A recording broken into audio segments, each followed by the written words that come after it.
Good morning! Grabe pala ang sense of duty ng mga vloggers, no? Kailangan updated ang followers sa daily routine. Kagaya neto, magsasampay lang naman ako, pero recorded pa. Sayang content din yan. Char! Pagpasok ko pala ng towel dyan, nagising na rin si baby. Mabuti na lang tapos na akong maglaba bago pa siya nagising. Mga nilabhan ko, kailangang isampay.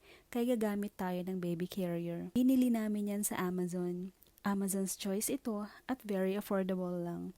So Mars, ano pang hinihintay mo? Buy na! Charot! Haha. Kidding aside, napaka-convenient nito Mars. Kaya masasabi kong isa ito sa best buys naming mag-asawa. Nakikita nyo naman, di ba? Nakakakilos pa rin kahit nakakarga si baby. Anyway, hindi na pala na i-dryer yan. 3 piraso lang naman. Kaya kailangan siyang isampay agad para tumulo yung tubig at matuyo within the day. Handwash lang din pala yan. Hinihiwalay ko talaga labhan kapag all white. Pati mga damit ni baby, handwash din. Mga undies namin, ganun din.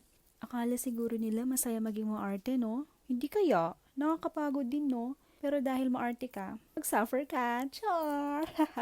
So, back to business tayo. Ang ulam natin for today is adobong manok, my favorite.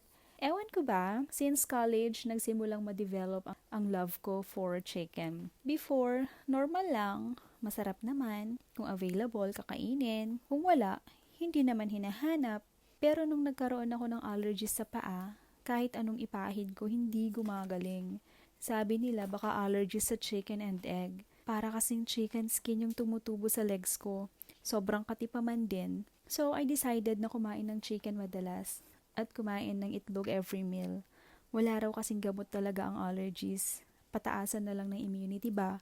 Yun, it went for years hanggang sa naging favorite ko na yung chicken. Wow, ang daming chika! Okay, so here we go. Ginisa ko na yung chicken dyan sa bawang, sibuyas at luya.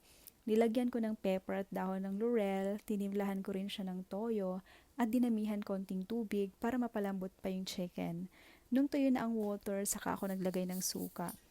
Ayon sa isang cooking show na napanood ko, dapat daw hindi agad hinahalo kapag nalagyan ng suka. Bakit nga ba? Nakalimutan ko kasi yung explanation niya.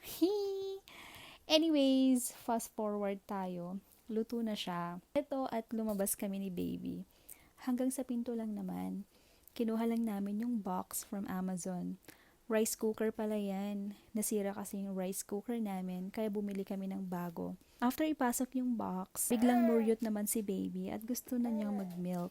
Pinagtimpla ko na siya dyan ng milk. 200 ml na pala yung nauubos niya. Lately, 2 to 3 bottles na lang siya every day. Mabuti na lang. 3-4 meals siya every day. At may merienda pa yan in between. Prutas ang pinapa-snack ko sa kanya. Syempre, kailangang healthy. May mga cookies naman daw na nabibili for babies. Pero as much as possible, ayoko talagang pakainin ng foods na may high sugar content.